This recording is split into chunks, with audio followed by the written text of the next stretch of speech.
Linda.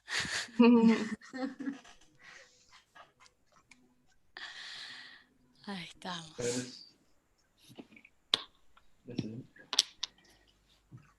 Muy buenas tardes a todas las personas que nos están sintonizando en esta tarde de ciencia. Ahí estamos abriendo las puertas de esta actividad por videoconferencia. En unos minutos nada más voy a presentar al orador de lujo que nos acompaña en el día de hoy. Pero mientras tanto, voy a aprovechar para, darles la bienvenida, por supuesto, agradecerles por estar acompañándonos en esta nueva propuesta de la Comisión de Área Temática Técnico-Científica del Colegio de Traductores Públicos de la Ciudad de Buenos Aires. Mi nombre es Florencia y junto a todos mis compañeros de la comisión, en el día de hoy vamos a recibir al doctor Diego Golombek. En primer lugar, me gustaría contarles un poquito acerca de la labor que hacemos en la comisión. Como ustedes ya sabrán, en el colegio existen distintos tipos de comisiones y en la Comisión de Área Temática Técnico-Científica nos ocupamos de promover actividades de investigación y que tengan que ver con las incumbencias de los traductores públicos en las especializaciones de la técnica y de la ciencia. Veo que ya están entrando muchísimas personas, gracias a toda la gente que nos está viendo también por YouTube. Bueno, para ponernos un poquito de acuerdo, quería contarles que vamos a hacer estas preguntas hacia el final de la presentación por chat, ¿sí? Así que ustedes, si se les ocurre alguna pregunta, váyansela anotando y después al final se las vamos a plantear al orador, ¿sí? Y recuerden también que pueden ir comentando en las redes acerca de este evento utilizando el hashtag La Lengua de la Ciencia y también pueden etiquetarnos en nuestras redes sociales. Estamos en Instagram y Twitter en el usuario @ctc-ctpcba y también estamos en Facebook en Comisión de Área Temática Técnico-Científica. Así que muchísimas gracias en nombre de todos mis compañeros de la comisión y en nombre de nuestra querida consejera a cargo, Carmen Olivetti. Creo que eso sería todo. Ya estamos en condiciones de empezar, ¿les parece bien? Estamos muy ansiosos. Ahora sí, entonces voy a presentar al orador estrella que nos acompaña en esta tarde de ciencia. Su nombre es Diego Golombek. Es doctor en Ciencias Biológicas por la Universidad de Buenos Aires. Se desempeña como profesor titular en la Universidad Nacional de Quilmes, donde dirige un laboratorio especializado en cronobiología, estudio de los ritmos y relojes biológicos, y es investigador superior del CONICET. Fue presidente de la Sociedad Argentina de Neurociencias y coordinador del Programa Nacional de Popularización de la Ciencia. Además de su labor como científico, tiene una reconocida trayectoria como divulgador de la ciencia en diversos ciclos televisivos y medios gráficos. Es autor de varios libros y uno de los organizadores de TED Río de la Plata. Entre muchas otras distinciones, recibió la beca Guggenheim, el premio Kalinga UNESCO, que es la máxima distinción mundial en divulgación científica, el premio CONEX, el Premio Nacional de Ciencias Bernardo Hussein y el curioso, aunque académico, Premio Ig Nobel. Así que, Diego, muy bienvenido. Muchísimas gracias por estar el día de hoy compartiendo tu valioso tiempo. Estamos muy, muy ansiosos por empezar a escucharte. Así que es todo tuyo, Diego. Bienvenido. Muchas gracias, Florencia, Silvia, Carmen, a todo el Colegio de Traductores. Es raro todavía esto de hacer estas charlas a distancia, ¿no? Yo las llamo las charlas de la cintura para abajo, ¿no? Nadie quiere saber qué hay abajo de la cintura, nadie se anima a pararse a ver qué hay. Lo otro curioso que estoy viendo, primero quiero agradecerles mucho, es un honor que me hayan llamado, así que, no, por supuesto que hay que aceptar estas cosas. Lo otro que me llama la atención, al menos chusmeando apenitas la lista de participantes, es que estoy dando una charla a un harem, más o menos, ¿no? Hay algún eunuco que se coló por ahí, pero vamos, Sí, vamos a hablar, acá el término inclusivo me parece que es más en femenino, más que el ¿sí? Pero bueno, el desafío es entonces hablar de la lengua de la ciencia, ¿sí? Hablar de qué hablamos cuando hablamos de ciencia y ver si podemos encontrar algunos puntos en común con el mundo de la traducción. Voy a ver si esto funciona, a ver si logro compartir pantalla, espero que sí. Espérenme un segundo, que no lo estaría encontrando todavía. Esperen un cachito. A ver. Tendría que estar acá. Y acá. Acá está. Bien.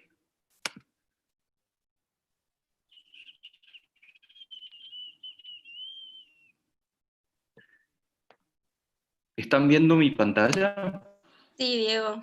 sí, sí, Están un poquito cortadas. ¿La están viendo? sí. Buenísimo. Bueno, ahí dice la lengua de la ciencia, no sé por qué no lo dice bien, espero no me la corte mucho. ¿De qué hablamos cuando hablamos de la lengua de la ciencia? De idioma, pero también con qué palabras, a quién nos dirigimos, un montón de cosas que debieran ser parte del quehacer del científico, ¿sí? Y la verdad que no lo son. Y lo que les propongo es empezar con la historia, porque la verdad es siempre hay que mirar para atrás, ¿sí? Y vamos a hablar de palabras, vamos a hablar de letras, de palabras aplicadas a la ciencia, y a veces las palabras no nos sirven, como dice un hermoso poema de Rafael Alberti, El Nocturno, ¿sí? Las palabras entonces no sirven, son palabras, si no las ponemos en contexto, si no sabemos para qué las usamos, cómo las usamos, y particularmente qué pasa cuando hablamos de la ciencia en castellano, ¿sí? Fíjense lo que dice acá un ensayista de la ciencia. El español es una lengua usada por 400 millones de personas que parecen no querer hablar de ciencia. A ver, ¿en qué hablamos cuando hablamos de ciencia? Además de qué hablamos. Como les decía, la propuesta es irnos bien atrás para ver cómo llegamos a la situación actual, ¿sí? Y si nos vamos bien atrás, siempre hay que citar algún griego, algún romano, porque si no uno queda mal, ¿no? Fíjense lo que dice acá Séneca, tipo que se dedicó a la historia dentro de la antigua Grecia, ¿sí? Hay que escuchar, pues, con indulgencia a nuestros predecesores. Por grandes que sean los progresos todos los años, tenemos que mirar para atrás para ver cómo llegamos a la ciencia que tenemos y a la lengua de la ciencia que tenemos. Y para mirar para atrás, para entender esto, yo en general le pido a un amigo que me ayude a contar esta historia.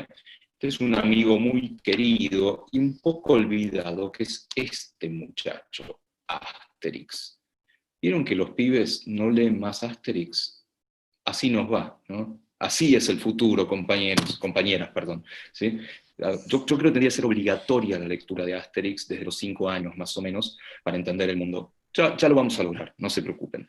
Pero ¿por qué lo uso a mi amigo Asterix para entender una historia de la ciencia? Pues los distintos capítulos de Asterix hay mucha ciencia, aunque no nos demos cuenta. Y hay mucha historia de la ciencia. Ahora empecemos por el amigote de Asterix, ¿sí? Este muchacho que está acá, ¿sí? Que es Panoramix, ¿sí? El druida. ¿Y qué hacía un druida? ¿De qué trabajaba un druida en Galia y en cualquier lado de la antigüedad? En predecir el futuro, en saber qué iba a pasar. ¿Y cómo sabía qué iba a pasar? Observando la naturaleza. Para eso tenemos que conocer la naturaleza. Tenemos que saber cómo es el color del cielo, tenemos que saber qué pasa si abrimos un bicho, abrimos un carnero y le sacamos el hígado. ¿Dónde está el hígado? ¿Para qué sirve? ¿Qué pasa si es grande, si es chico, si es negro, si es amarillo? Hay que saber mucho para esta protociencia. También hay que saber ir a la naturaleza a preparar poción mágica, ¿sí? Lo que le daba la fuerza a los galos irreductibles de la antigua Galia. Y para eso hay que saber qué hierba sacar, ¿no? Hay que saber de ciencia. Y en esa época de los druidas ya había reglas científicas. De hecho, estaba nada menos que el Código de Hammurabi, que se ha mantenido como tal, que es un tratado de medicina. ¿Sí? Tratado de medicina muy antiguo, de la cuna de la civilización, ¿sí? De la cuna babilónica de la civilización, que ya empezaba a contarle a la gente cómo hay que hacer ciencia. Así que tenemos mucha historia antigua, pero pasemos un poco adelante en esto, ¿sí? Hacemos el código, ¿sí? Hay un capítulo de Asterix que es Asterix y los Juegos Olímpicos, ¿sí? donde Asterix y Obelix, ¿qué pasa? Se van a Grecia, a la antigua Grecia, y participan de los Juegos Olímpicos. Y ahí nace la ciencia. La ciencia, como hoy la conocemos, nace en griego. Era una ciencia muy distinta a la que hoy conocemos. No era una ciencia experimental. Los griegos no eran buenos haciendo experimentos. Eran buenos pensando en el mundo y observando el mundo, pero no experimentando. ¿Sí? Pero igual la pegaron con muchas cosas. Y hay una gran diferencia entre la antigua Grecia, donde todo se debía a los dioses, las flechas de Apolo que te enfermaban, hasta que aparece algo totalmente nuevo. Aparece lo que se llama la ley natural, que las cosas vienen de algún lado.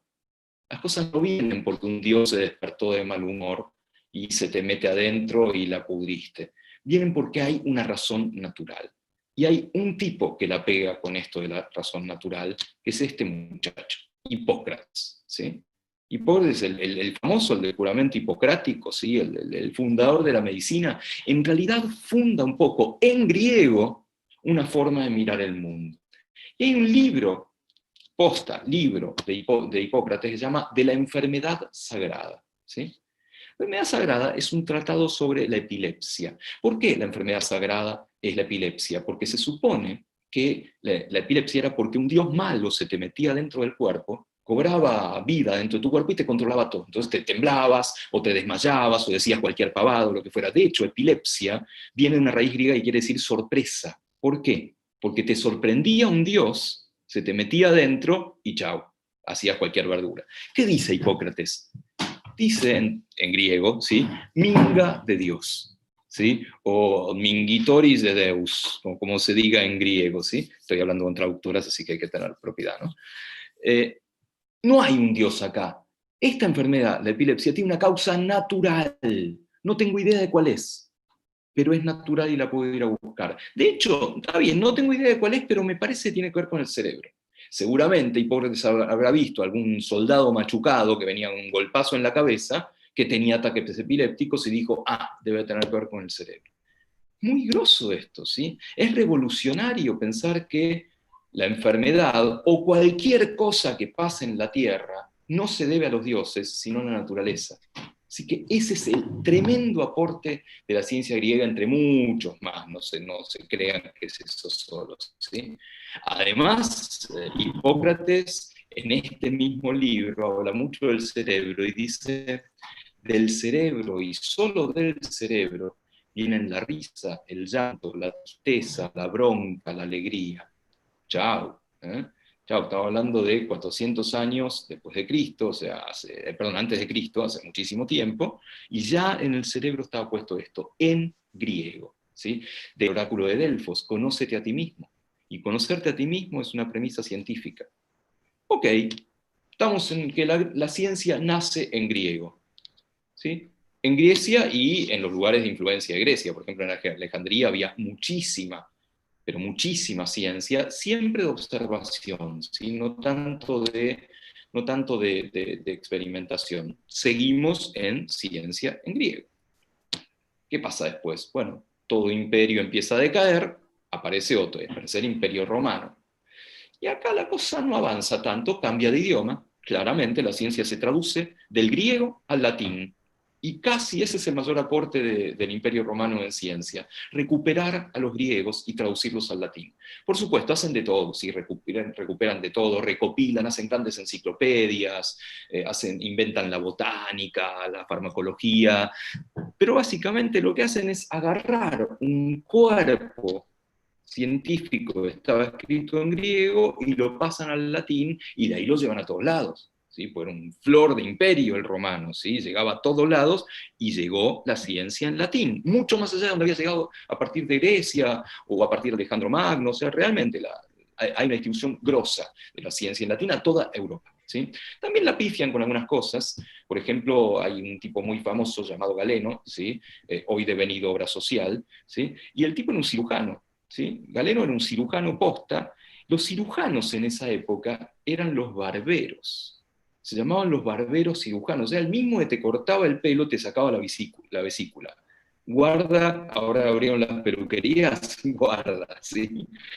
De hecho, ¿vieron me estoy yendo al carajo, no importa. ¿Vieron el símbolo de las peluquerías, las viejas peluquerías que todavía es una lámpara grande con una cosa que da vueltas de dos colores, a veces negro, a veces rojo? Eso es el símbolo de una sanguijuela. Porque vos ibas al barbero para que te hicieran los claritos o la permanente, cosa de yo, como ven hace rato, que no me hago, pero además ibas a que te hicieran una sangría, o sea, que te curaran con sanguijuelas por sangría. Y Galeno era un cirujano de gladiadores, que estaban hechos pelota, claramente, ¿sí? Pues estaban peleando entre ellos o con leones o lo que fuera. Así que fue un gran cirujano, pero la pifió con toda la ciencia que quiso hacer. Dijo barrabasadas grandes, pero se mantuvieron en latín durante mucho tiempo, casi durante toda la Edad Media, ¿sí?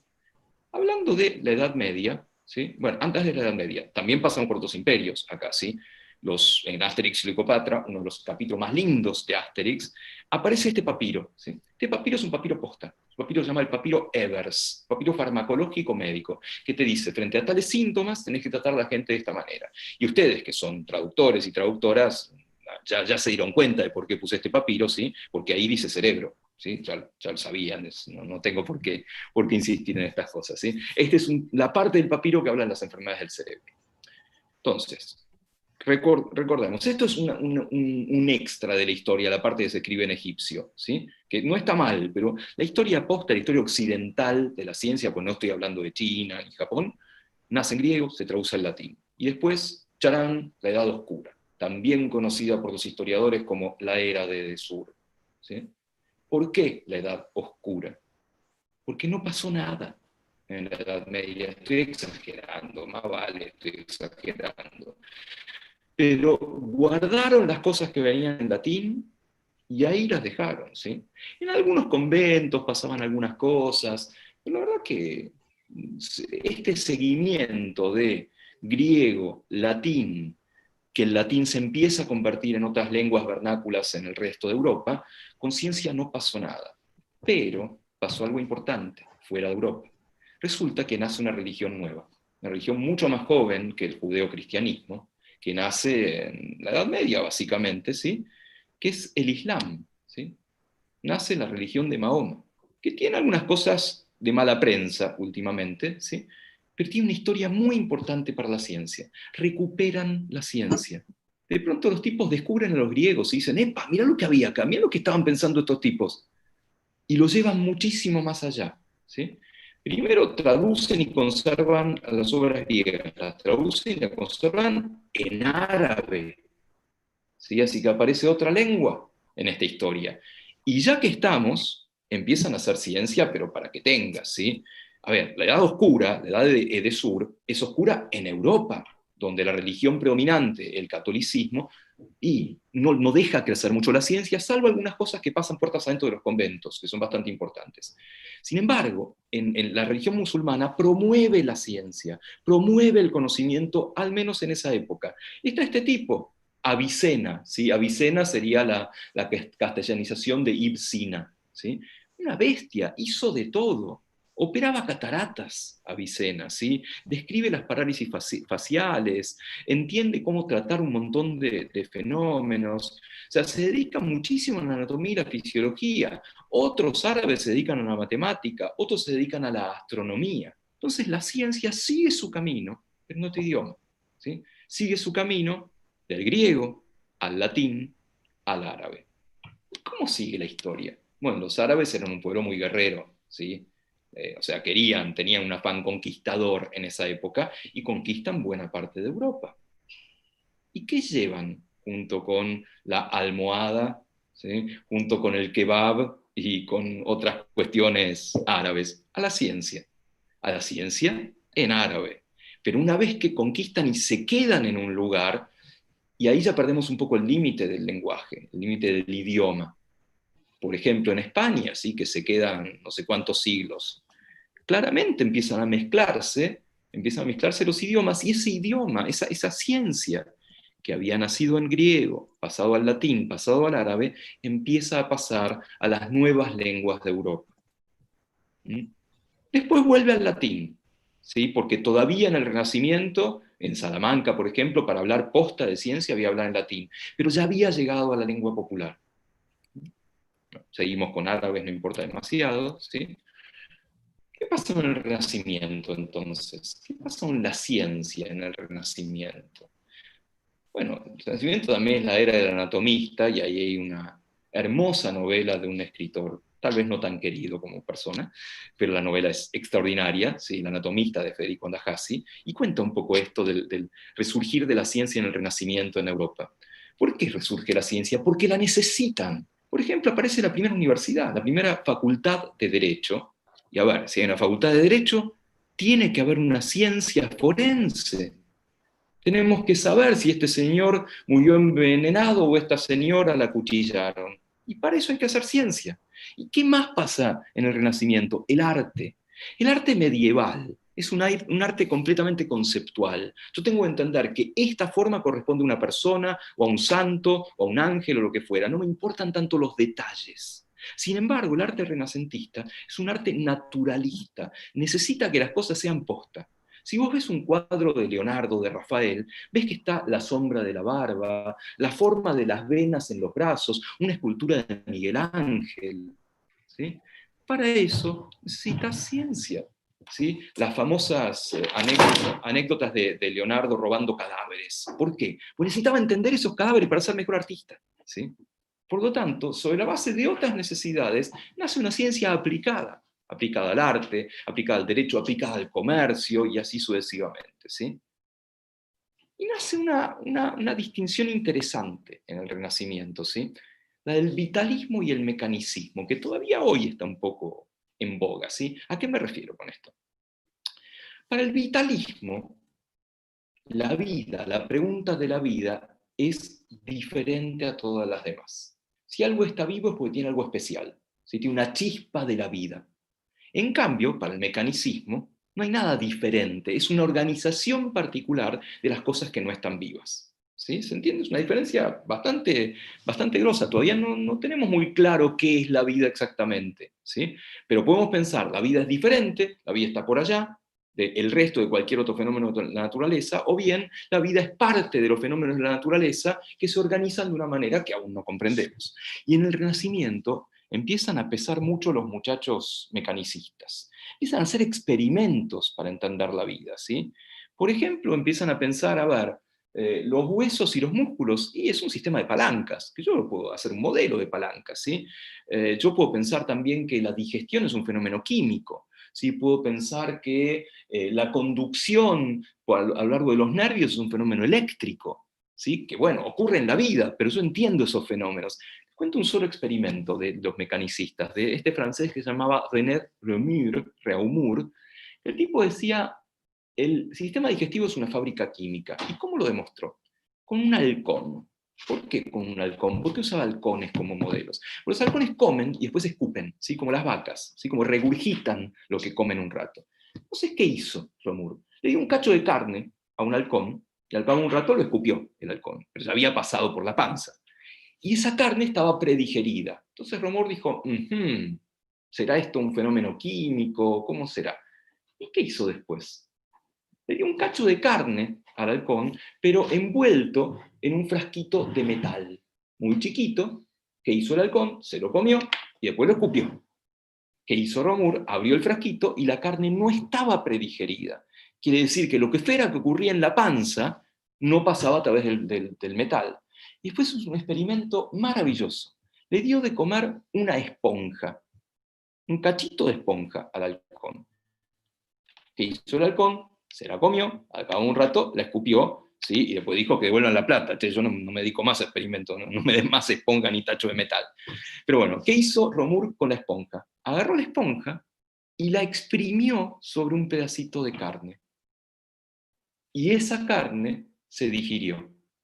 ¿Qué demostró Reaumur con esto? Que el sistema digestivo es una fábrica química.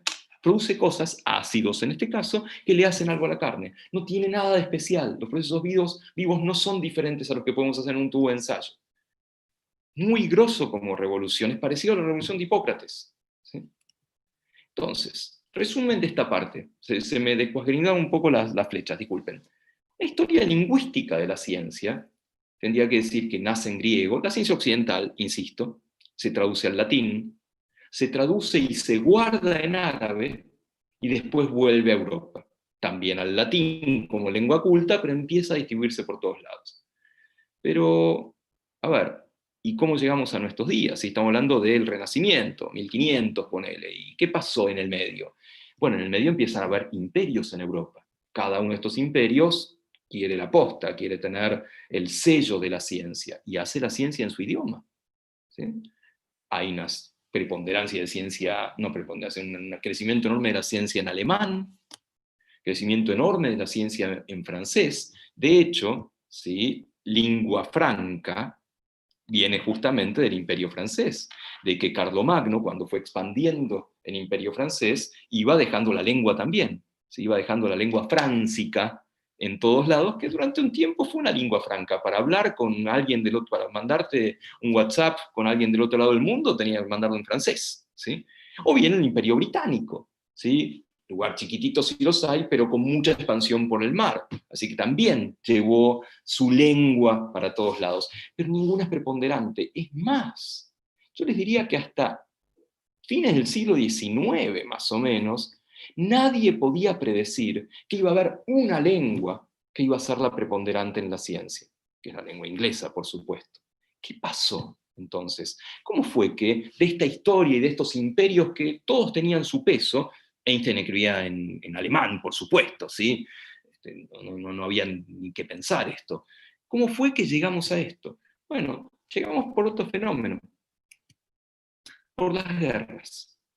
Las guerras tienen una importancia tremenda en esculpir lo que nos pasa, lo que pasa en la historia. De hecho, si uno hace una curva de evolución de la tecnología a lo largo del tiempo, no es una curva así, planita, ¿sí? No es una curva que va creciendo en forma lineal, sino que va creciendo así, con picos muy, muy marcados. Esos picos son las guerras. La guerra, que es una porquería, tiene como consecuencia, llamémosla deseable, si queremos, que avanza muchísimo la tecnología. ¿Y qué pasó con las dos grandes guerras del siglo XX? Las dos guerras mundiales del siglo XX. Claramente tienen un ganador, que es el mundo anglosajón. Y ahí es cuando nace la preponderancia del inglés como lengua franca de la ciencia. Hoy la lengua de la ciencia es el inglés. A ver, el 15% de la población es angloparlante. No solamente lengua primaria, sino que hablan inglés. Poquito, ¿sí? El 98% de la producción científica es en inglés. Hay una cierta disparidad acá, ¿sí? Y viene de las guerras. Viene del imperio absoluto del inglés, como la lengua del comercio, la lengua de la tecnología, de la ciencia, por más que cada país mantiene sus cosas, ¿sí? Bueno, a ver, ¿qué? Podemos hacer dos cosas acá, ¿no? Podemos enojarnos muchísimo y decir, está todo mal, ¿cómo puede ser esto? O decir, bueno, son las reglas del juego, ¿no? Las reglas del juego, y yo, si hago buena ciencia, quiero que además de que me conozcan en mi aldea, me conozcan en el mundo. Por lo tanto, vale la pena enfrentarme a esto. Y acá veamos a alguien que sabe mucho de esto, sí, que es Sun Tzu, el del arte de la guerra, que escribió en algún momento: el buen guerrero sabe qué batallas vale la pena pelear. Mentira, lo acabo de inventar, pero lo podría haber escrito, ¿no? Parece, ¿no? Parece como lo podía haber escrito Sun Tzu. Pero no está mal como frase, ¿no? A ver, uno tiene que elegir. ¿Sí? Yo quiero pelear por más presupuesto en la ciencia, por hacer buena ciencia, y quiero que me den también subsidio de afuera y colaborar. Para eso hay que escribir en inglés, y hay que leer en inglés técnico. ¿Sí? Por lo tanto, esto es absolutamente polémico y es para opinar, pero aclaración, cuando hablo de ciencia estoy hablando de ciencias naturales, ¿eh? No estoy hablando de las ciencias humanas y sociales, que tienen su propio cantar. Las ciencias naturales se escriben en inglés. Dicho eso, pasemos a otra parte de la charla, que tiene que ver, ya que ya sabemos cómo llegamos al inglés. Y ahora, bueno, ¿cómo contamos la ciencia? Las ciencias naturales tienen como tarjeta de presentación un formato particular que se llama el paper, el artículo científico, pero todos sabemos de qué hablamos cuando hablamos de papers, finalmente, ¿sí? Y hay que conocer a los papers. Si uno es sus papers, porque te van a juzgar por los papers, te van a contar los papers, ¿sí? Idealmente te van a medir la calidad de los papers. Hay que conocerlos como el mejor amigo, como la mejor amiga, porque son nuestra tarjeta de presentación, ¿sí? Existe un paper tiene que responder 4 preguntas básicas. ¿Por qué hiciste esto? ¿Por qué gastaste plata en hacer estos experimentos, este proyecto? A ver, justifícamelo, ¿sí? A ver, ¿por qué querés encima publicarlo? Ok, ¿cómo lo hiciste? ¿Cómo hiciste esto? ¿Sí? Ahora, si uno no cuenta cómo lo hizo, no permite que una de las propiedades fundamentales de las ciencias naturales se cumpla, que es la reproducibilidad.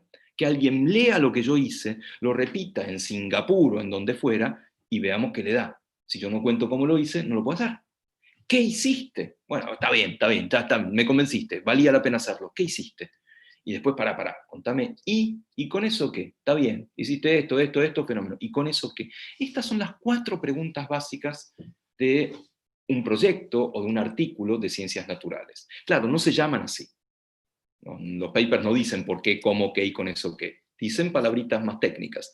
El por qué lo llamamos introducción, el cómo lo llamamos materiales y métodos, el qué lo llamamos resultados, y el y con eso qué lo llamamos discusión. Y hay que saber muy bien la retórica de cada uno de estos, porque contar un paper es contar una historia.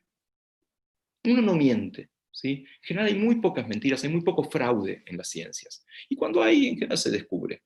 Pero uno elige cómo contar. Por ejemplo, uno nunca cuenta en el orden que hizo los experimentos. Y ni siquiera cuenta todos los experimentos. Elige para que la historia, y uso la palabra historia con carácter literario, sea más linda. No son las únicas secciones de un paper, estas 4 básicas, hay muchas otras, y con el tiempo te das cuenta de que todas son importantes. Saber elegir un título, por ejemplo. El 99% del mundo, lo único que va a saber de tu paper es el título. Con lo cual, nada, que sea ganchero, que cuente lo que hiciste. Por ejemplo, a veces se pone como título de un paper una pregunta, y no te sirve de nada, te quedas con las ganas, ¿no? De hecho, yo hace muchos años éramos jóvenes con un amigo, mandamos un paper cuyo título era una pregunta, ¿sí?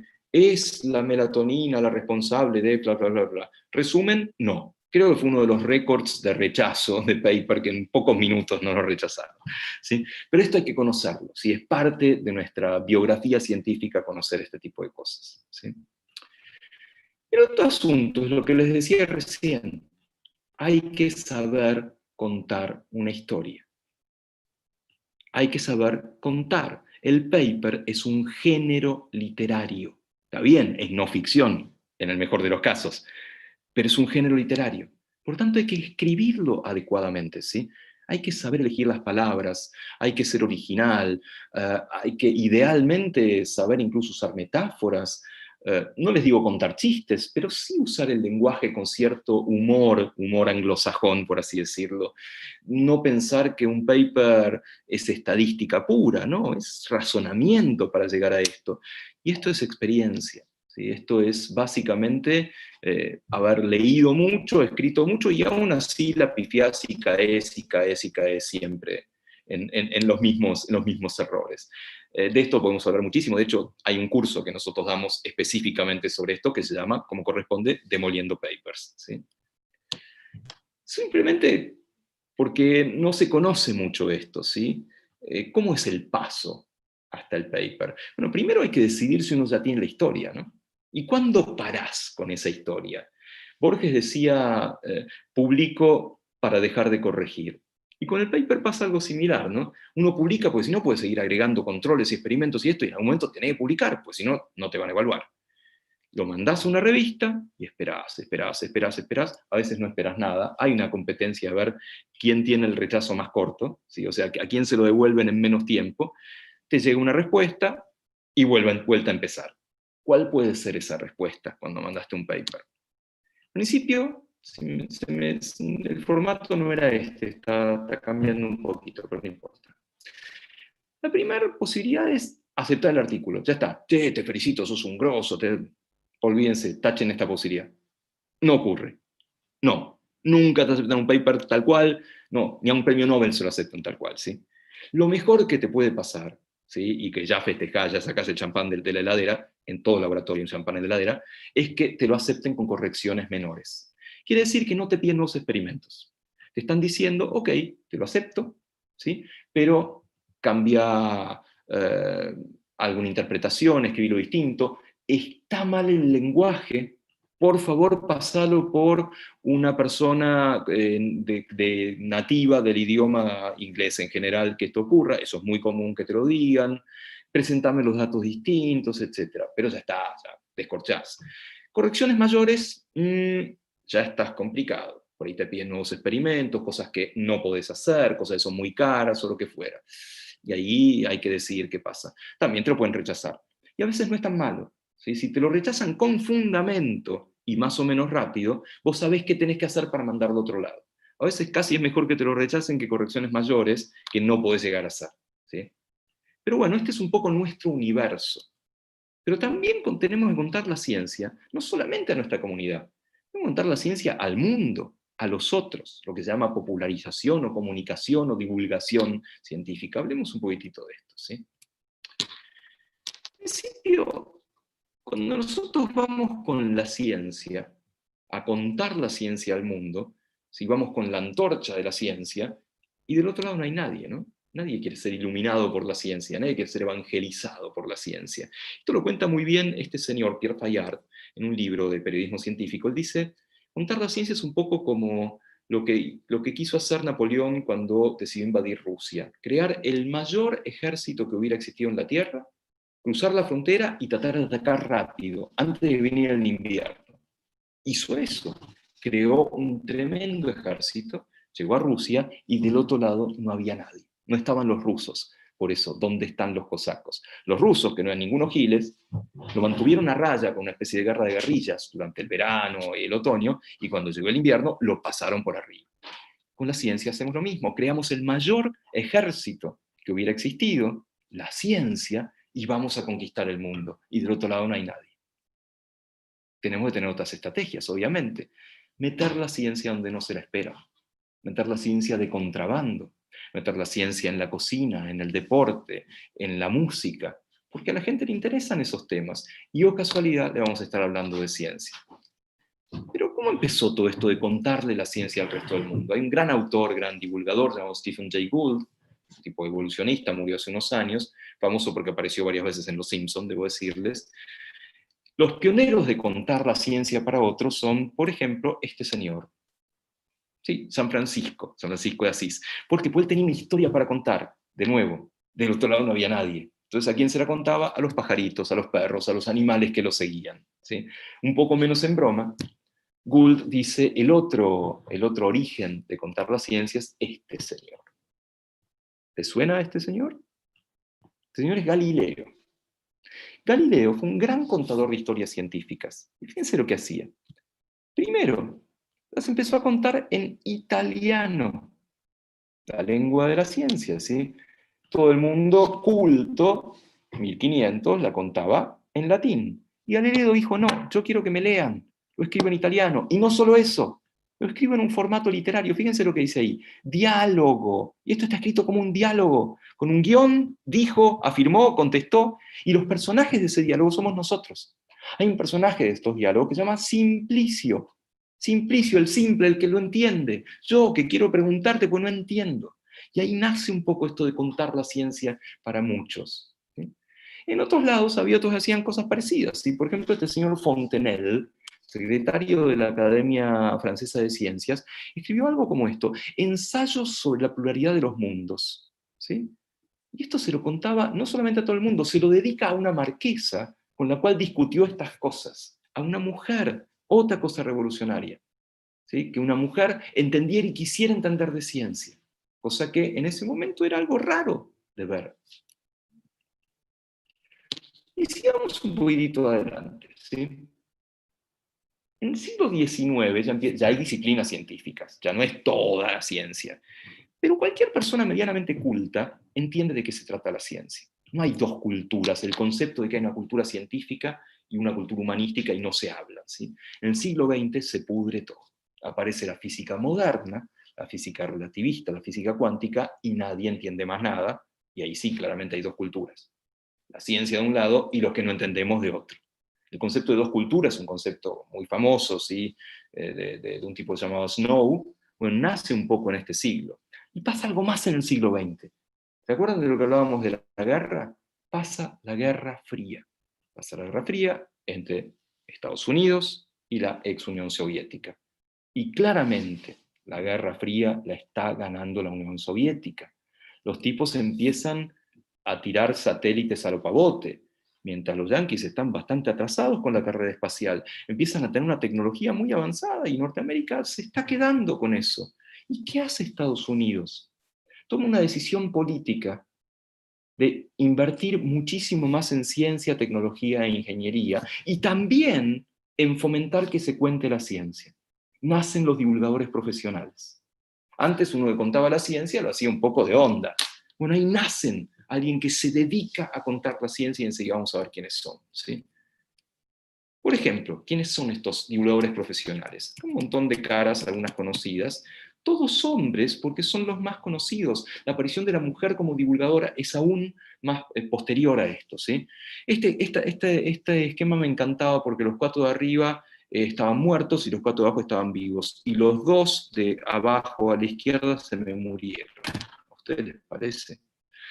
¿Quiénes son estos? Jacob Bronowski, el divulgador de las ciencias sociales de la década de 60 y 70, obviamente Carl Sagan, obviamente Asimov, Stephen Jay Gould, el que les mencioné hace un rato, y los de abajo, Martin Gardner, el que contó la matemática, el que inició este boom de contar la matemática, mi héroe, por supuesto, Oliver Sacks, el que cuenta la neurología como nadie, Paul Davies, un gran divulgador de la cosmología, y Richard Dawkins, ¿sí? El que contó el gen egoísta. ¿Por qué nacen estos tipos? Por una decisión política de unas décadas atrás, de que hay que contar la ciencia, necesitamos más científicos, necesitamos más científicas. ¿Sí? Algunos de los productos de la divulgación científica van más allá de la ciencia y tienen influencia. Por ejemplo, este librito, digo librito pues cortito, se llama ¿Qué es la vida? Un librito de físico cuántico, Erwin Schrödinger, plantea ¿qué es la vida para un físico? Y este libro dicen que es el que inició la revolución de la biología molecular. Cuando los biólogos, bueno, los físicos todavía, quisieron ver de qué se trataba la vida, surgieron de acá. ¿Sí? El gen egoísta, un libro de divulgación que seguramente tuvo mucho que ver con que naciera el proyecto Genoma Humano. ¿Sí? Un libro de una mujer, Rachel Carson, ¿no? Primavera Silenciosa. ¿Por qué Primavera Silenciosa? Porque lo que planteaba esta mujer es que de pronto se callaron todos los pajaritos. ¿Por qué se callaron? Porque se estaba empezando a usar DDT como un insecticida masivo en el mundo. Gracias a este libro se prohibió el uso masivo del DDT. Otro libro hermoso de divulgación, Armas, Gérmenes y Acero, de Jared Diamond, que plantea, no por primera vez, pero lo populariza, el hecho de que en la conquista de América no solamente tuvieron que ver la pólvora o los caballos o los barcos, tuvieron que ver los gérmenes, las enfermedades que tenían los conquistadores, para los cuales los nativos no tenían defensas. Todo esto a partir de la divulgación. De hecho, entonces, contar la ciencia, sobre todo contar la ciencia para todos, pero también contar la ciencia para la comunidad científica, tiene ¿qué? Un lenguaje, un estilo, tiene metáforas, tiene analogías, tiene literatura.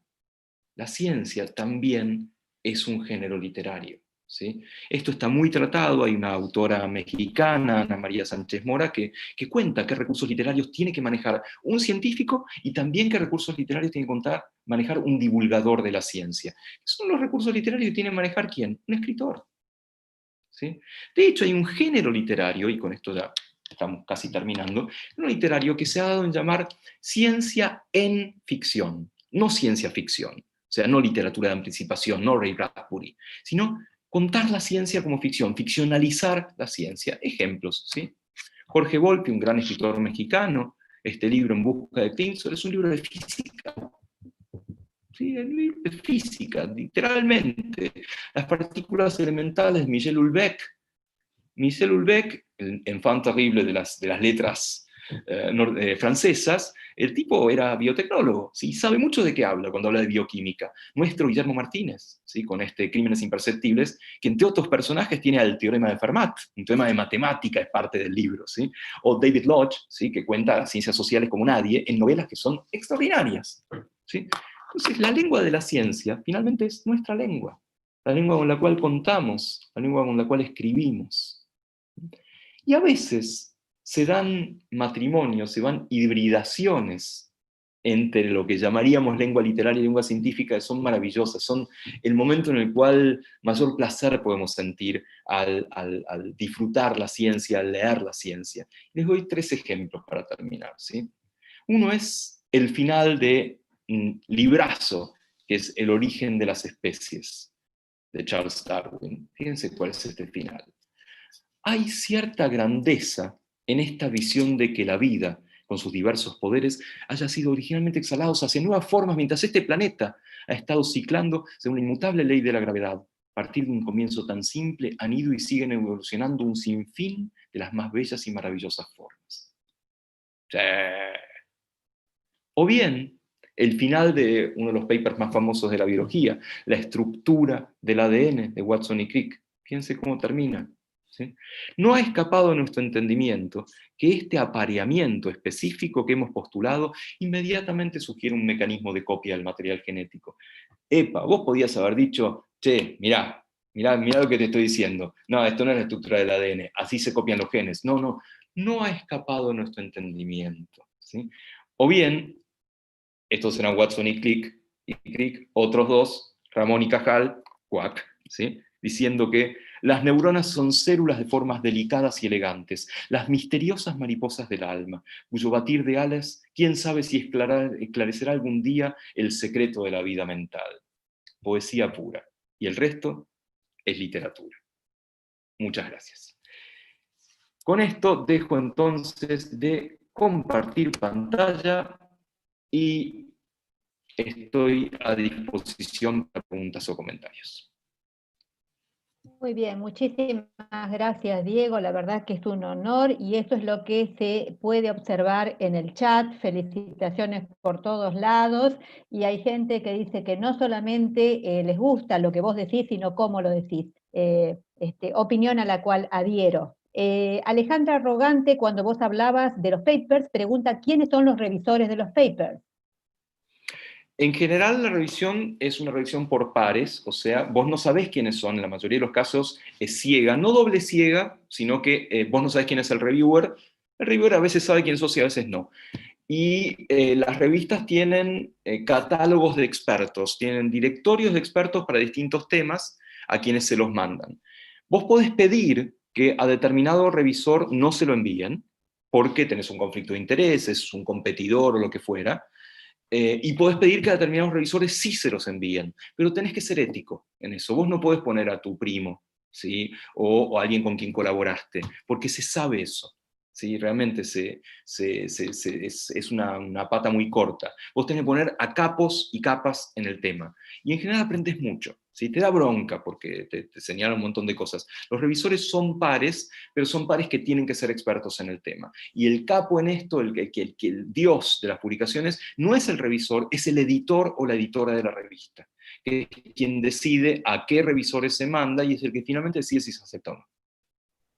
Perfecto. Eva García apuntaba cuando vos nombrabas a los científicos, Galileo, un ídolo, y luego cuando nombrabas los libros, mencionó a Crímenes Imperceptibles. Sí, lo puse. Crímenes Imperceptibles es el de Guillermo Martínez, que dio origen a la película Los Crímenes de Oxford, de Alex de la Iglesia. Sí. Perfecto. Y nuestro compañero de comisión, Pablo Aquino, mencionó al gato de Schrödinger, no sé cómo se pronuncia. Claro. Yo puse un libro de Schrödinger, que es con diéresis, ¿sí? Que es el que popularizó este experimento. La cuántica no la entiende nadie. De hecho, Richard Feynman o alguno de los físicos grosos decía, el que dice entiende la cuántica miente, y el tipo laburaba en física cuántica. Schrödinger es uno de los que planteó este experimento del gato que está vivo y muerto a la vez, que es un experimento mental para entender cómo una partícula puede tener simultáneamente dos formas, dos cualidades. ¿Sí? Yo lo que puse es un libro de divulgación de Schrödinger que se llama ¿Qué es la vida?, que es un libro de 1900 y poco, donde el tipo usa conceptos físicos para explicar la vida. Hay un concepto físico que se llama entropía, que es una especie de medida del desorden del universo. Todo se va desordenando en el universo. La vida, según Schrödinger, es al revés. ¿Sí? Es entropía negativa, es como a partir del desorden del universo nosotros nos vamos ordenando en células, en órganos, en organismos. Y eso es lo que plantea en este libro Schrödinger, que dio origen a muchísimas cosas. Muy bien. Eva García dice, ¿te podrá repetir el nombre de los otros dos libros que mencionó junto con The Selfish Gene y Silent Spring? Sí, uno fue este, que es La vida, ¿sí? Y el otro es un libro que se llama Armas, Gérmenes sí, Armas, Gérmenes y Acero, de Jared Diamond, contemporáneo. Jared Diamond tiene muchos libros de divulgación extraordinarios, ¿sí? Realmente Perfecto. es fantástico. Marcelo Cura pide si podés colocar la diapositiva de los recursos literarios nuevamente. Sería complicado compartir la pantalla. Bueno. Te la leo, Marcelo. Y esto es un libro de, insisto, Ana María Sánchez Mora, que se llama La divulgación científica como literatura. Es un libro que publicó la UNAM, la Universidad Nacional Autónoma de México, en 2000, me parece, lo publicó. Puede ser que esté online, no lo sé. ¿Y qué propone Ana María como recursos literarios para contar la ciencia? Apoyo en la historia y en la tradición, uso de ironía y humor, entretejimiento de arte y ciencia, uso de analogías y metáforas, recurso de lo cotidiano, un lugar para la metafísica y la religión, referencia a la cultura popular, reconocimiento de los errores humanos, desacralización de la ciencia. Perfecto. Bueno, y antes de pasar a mis compañeros la posta para que lean las preguntas de YouTube, quiero dejarte una caricia para el alma, como digo yo, y escuches un poquito lo que la gente ha dicho de vos. Bueno, bravo, aplausos, sos un deleite, un honor realmente, muchísimas gracias por tanto conocimiento y placer, maravillosa charla, muchas gracias, es un placer escucharte y un honor aprender, qué lujo de charla, gracias, muchas gracias, muy interesante la charla, una puerta abierta al lenguaje científico, felicitaciones Diego, cómo tener acceso a los cursos bueno, esto va para la comisión, ya entonces Florencia va a explicar cómo se puede acceder a los cursos que dictamos. Muy buena charla, muchas gracias, y muy interesante, en fin. Y bueno, te agradezco muchísimo. Muchas gracias, Pasamos, un placer. bueno, una pequeña reflexión personal, porque si se me admite. Yo te escuché cuando en el Congreso de la Lengua Española, vos hablás que para que el científico tenga éxito en esos papers, bueno, tiene que primar la calidad sí o sí, ¿verdad? Entonces, yo digo, ¿considerás que el traductor, y ya viendo la recepción que tuviste en esta charla, puede ser el perfecto aliado de ese científico en su redacción de los papers? Sí, sin duda. A ver, primero, necesitamos manejar otras lenguas los científicos, si no, no podemos trabajar, está claro. Pero no la vamos a dominar. Es raro que un científico domine otra lengua, cosa de que le caiga bien a un revisor. ¿Sí? Que a un revisor, pues el revisor va a ver las figuras, los resultados, pero también cómo está escrito. ¿Sí? Y 2 de cada 3 papers mandados desde acá vuelven diciendo en todos los comentarios, por favor revisa el idioma. ¿Sí? Con lo cual sí, sin duda que necesitamos más de esta interacción con traductores. Me acuerdo, hace unos cuantos años, había una conferencia de esto del trabajo del futuro, ¿no? de las profesiones que se vienen y las que van a desaparecer. Entonces un señor estaba dando la charla en inglés y empieza a decir, bueno, hay tales, esta profesión va a desaparecer porque va a ser robotizada, y la traducción simultánea. Y entonces yo le vi la cara a la señora que estaba traduciendo simultáneamente cuando le estaban vaticinando su propia muerte, ¿no? Y claramente no es así. ¿Sí? Claramente no es así. Una cosa es que por inteligencia artificial podamos hacer traducciones legibles, inteligibles, pero eso jamás va a ser un paper. Y mucho menos va a ser una obra de ficción. ¿Sí? Para eso necesitamos personas que hagan teoría de la mente, se metan en la cabeza del otro y que entiendan no lo que está diciendo, lo que quiere decir. ¿Sí? Y eso es fundamental. ¿Sí? No tenemos mucha interacción, debo decir, en la comunidad científica con la comunidad de traductores. ¿Sí? No hay una introducción muy fluida, no sé por qué, si es por cuestiones históricas, porque no tenemos un mango, por lo que fuera, pero a la verdad que habría de promoverla. Bueno, yo creo que lo de hoy es muy alentador.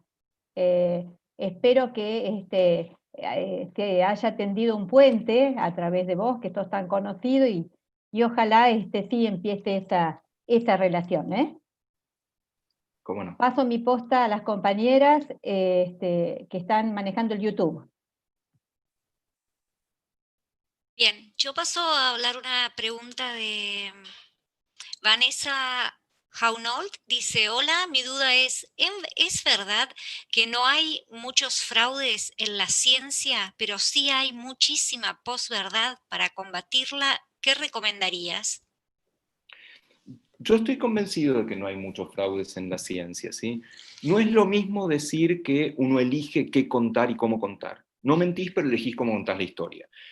Posiblemente haya varias cosas que se escapan, pero cuando algo no se puede repetir, ¿sí? Cuando es un resultado importante y ves que la gente está empezando a dudar, eso llega. El problema es que muchas veces el mal ya está hecho, el fraude ya está hecho, y por más que se retracte el trabajo, que es una forma de decir este trabajo nunca existió, y por ella llegó a la prensa, llegó a los medios. Ejemplo, hace unos años salió un trabajo en una revista muy importante de medicina, se llama Lancet, una de las revistas más importantes del mundo en medicina. Es un trabajo que proponía que la vacuna triple viral está relacionada con la aparición de casos de autismo en la población infantil, ¿sí? Se publicó, causó un revuelo tremendo, ¿sí? Al cabo de relativamente poco tiempo se vio que era un fraude ese trabajo, que estaba mal hecho, ¿sí? Que los resultados eran inventados y que encima el autor tenía intereses, porque tenía intereses por una empresa de fármacos homeopáticos o lo que fuera, ¿sí? Entonces se retractó, ese paper no existe más. Sin embargo, para la gente lo que quedó es el fraude, quedó, no porque hay papers que dicen que las vacunas causan autismo. Y es mentira, es un fraude, pero el mal ya está hecho. Entonces, hay pocos, pero son graves. La segunda parte de la pregunta, sí, eso es mucho más contemporáneo. Está esta idea del relativismo, ¿sí? Relativismo en el sentido de que toda explicación es igualmente válida, ¿sí?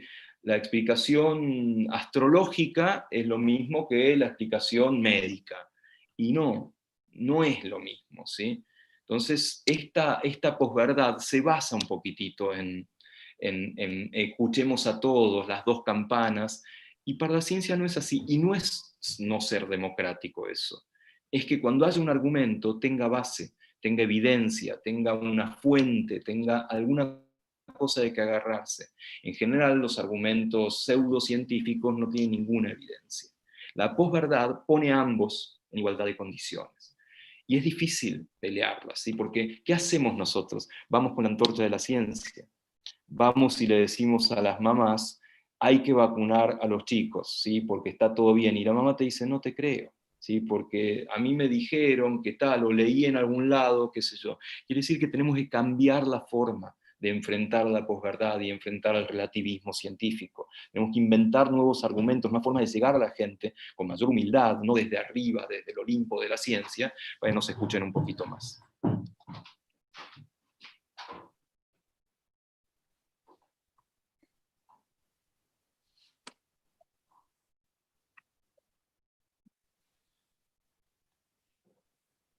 Perfecto. Nora, ¿hay alguna otra pregunta?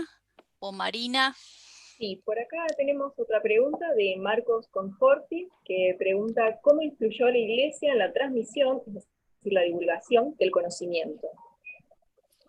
No sé si podemos generalizar. Si generalizamos, cualquier religión, ¿sí?, influye mal. ¿Por qué? A ver, la base de la ciencia es la evidencia.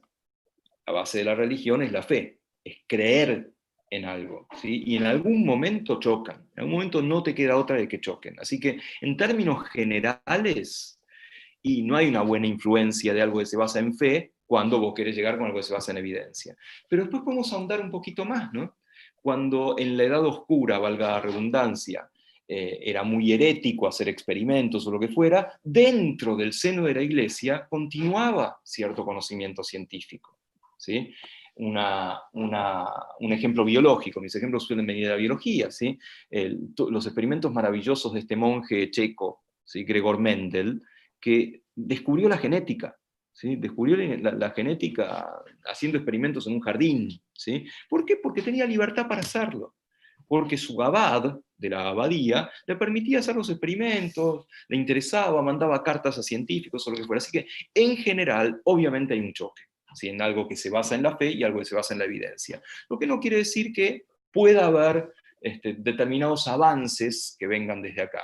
No me estoy refiriendo a los horrores de la religión, no me estoy refiriendo a la Inquisición, a la discriminación, a la persecución histórica o contemporánea. Estoy refiriendo en general, ¿sí?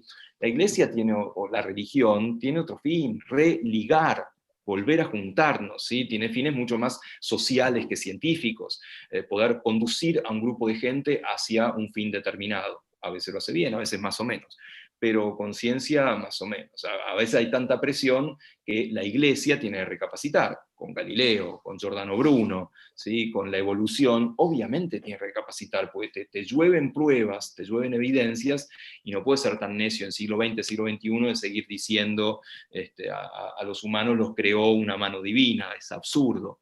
¿Sí? No tiene ningún sentido, y la iglesia ha recapacitado pocas veces, pero lo ha hecho. Pero vas para atrás, para atrás, para atrás, y sí, claramente hay un fenómeno sobrenatural.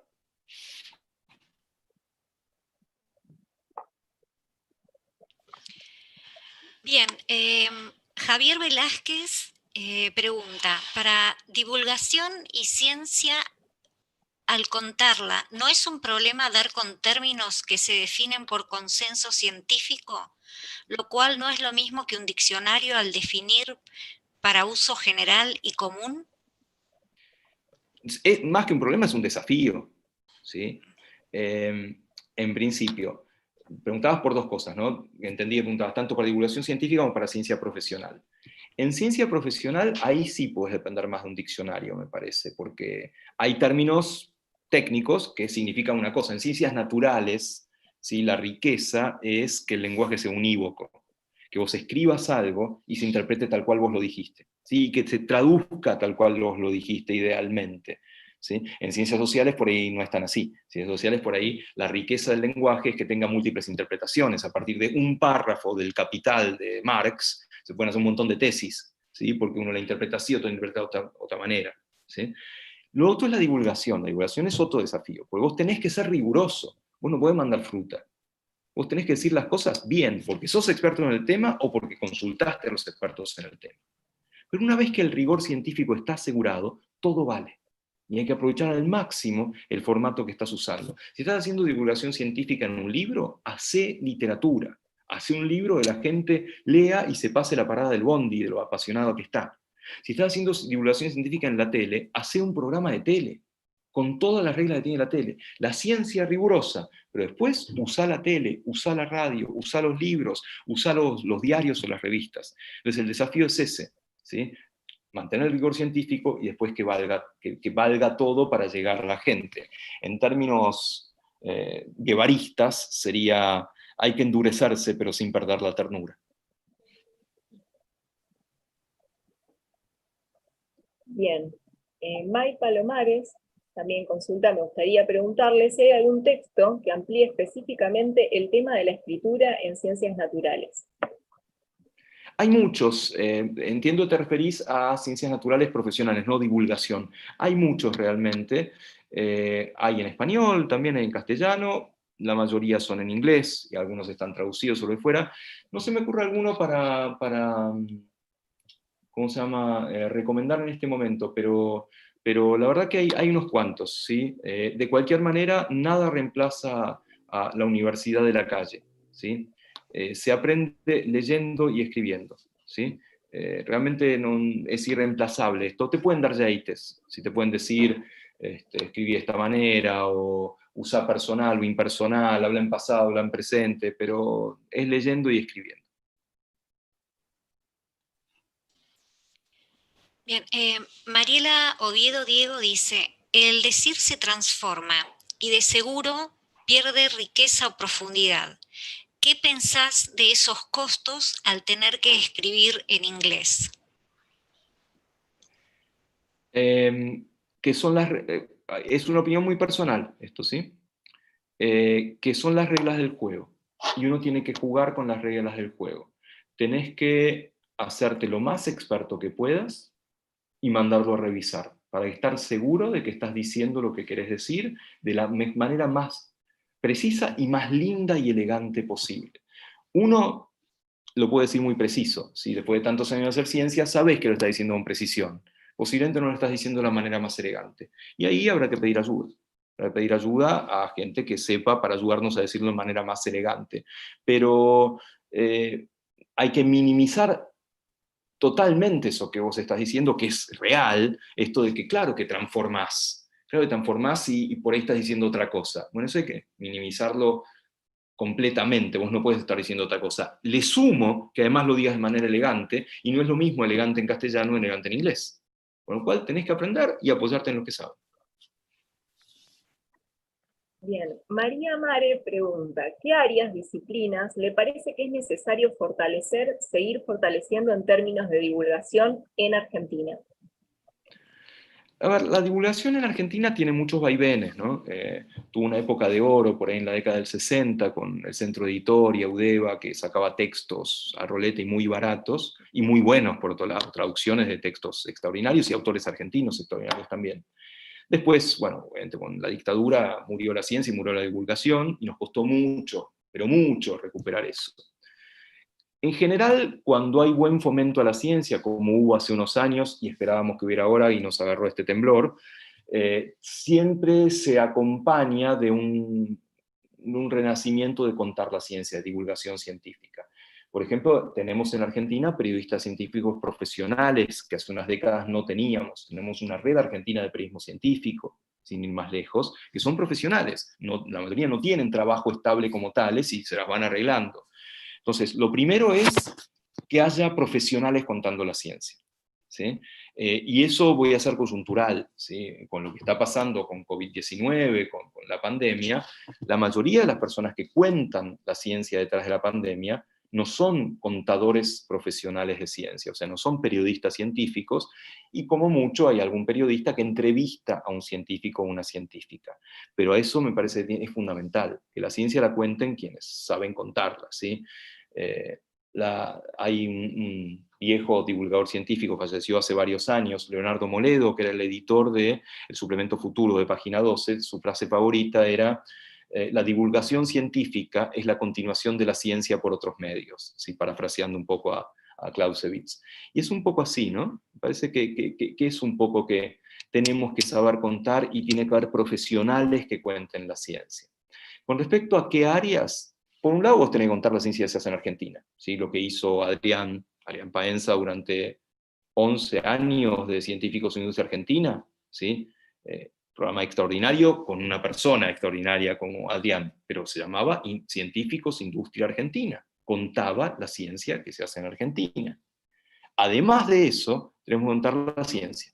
Contar la ciencia como actitud, la ciencia como curiosidad, la ciencia como algo que te entusiasme. Y ahí yo propongo usar la ciencia de contrabando, meterla donde nadie se la espera, ¿sí? Afortunadamente en esta pandemia también se están recuperando la credibilidad de algunos periodistas científicos. Vi que recién alguien mencionaba a Nora.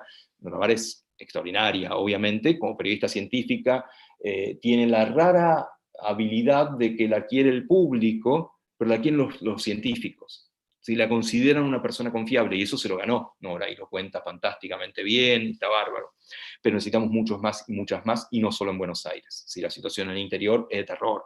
Casi ningún medio del interior tiene un periodista científico. La Voz del Interior tiene a Lucas Viano, gran periodista científico, pero muy pocos otros medios lo tienen. Así que empecemos porque la cuenten quienes saben contarla. Bien, a propósito, Claudia Palov comenta, entre los temas pendientes de la formación científica está la formación en comunicación pública de la ciencia. Comunicar no solo para pares, sino para la comunidad y su diversidad. Redoblo la apuesta. Si vos te fijás, ahora cambia un poquito la cosa, pero hasta hace muy pocos años, en todas las carreras de comunicación social, que incluyen periodismo, en ninguna carrera de grado, en ninguna, había una materia de periodismo científico de comunicación de la ciencia. Ahora hay 2 o 3 universidades que la incluyeron, pero durante mucho tiempo no la había. Y no puede ser. Si estás formando como comunicador, es una de las ramas de la comunicación. Del otro lado, efectivamente, Tampoco hay a nivel de grado un curso de comunicación para científicos, ¿sí?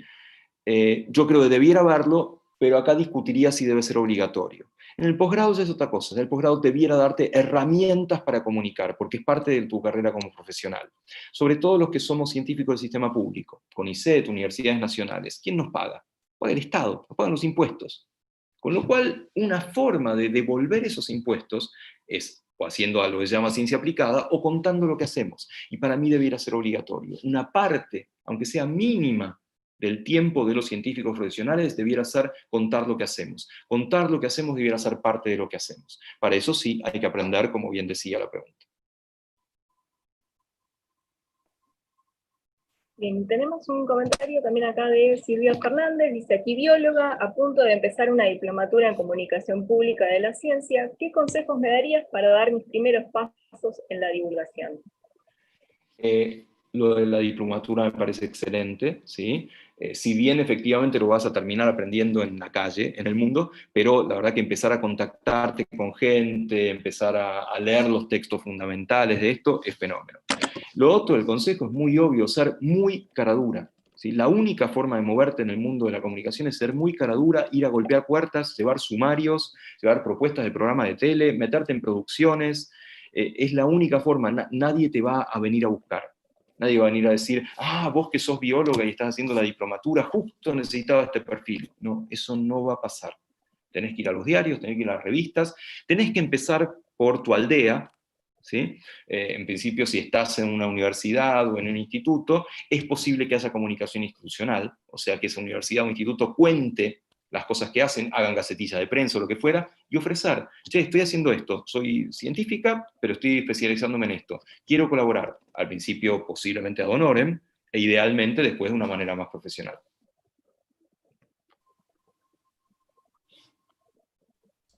Perfecto. Bueno, creo que la verdad que seguiríamos horas escuchándote, Diego, pero estamos llegando al final del horario previsto para esta actividad y la verdad que, bueno, de más está decir un súper agradecimiento de parte del Colegio de Traductores de la Ciudad de Buenos Aires, el Colegio de Traductores Públicos de la Ciudad de Buenos Aires, y bueno, un fuerte agradecimiento también a todos los asistentes, que fueron muchísimos y todos muy, muy entusiasmados con las charlas, con los comentarios. Así que bueno, creo que esta va a ser una primera actividad para seguir trabajando en conjunto en esto que es el lenguaje de las ciencias, ¿no? Así que bueno, te volvemos a agradecer y unas infinitas gracias a los participantes también. Bueno, muchísimas gracias a ustedes. Fue un placer realmente y es muy bueno el encuentro de mundos, siempre. Gracias. Aplausos. Gracias por todo, Diego, y te digo, no te pierdas. Ahora que nos conociste, no te pierdas. Dale.